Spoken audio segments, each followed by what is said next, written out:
So the next thing we're going to be talking about in this class are physical and chemical properties. Physical properties are properties that can be observed without changing the composition of matter, without changing the identity of the substance, while chemical properties are properties that can be identified only by changing a substance's chemical identity.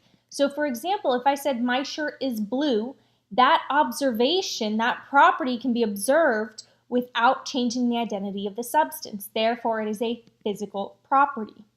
Now, those are physical and chemical properties. Let's now talk about physical and chemical changes.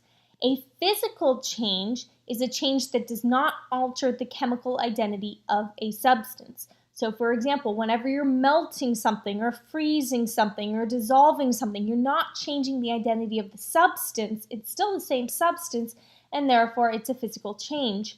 In contrast, a chemical change is a change that alters the chemical identity of a substance. So for example, if you take a piece of toast and you burn it, you've changed the identity of the substance, and therefore it is a chemical change.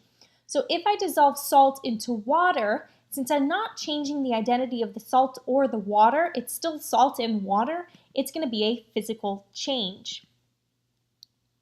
The last thing I need to talk about are the 5 evidences of a chemical change that we're going to be working with throughout this year.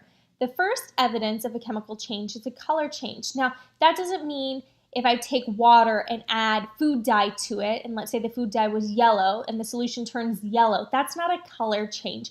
That yellow already existed. A color change means if, for example, you have 2 solutions that are clear and suddenly they turn bright red.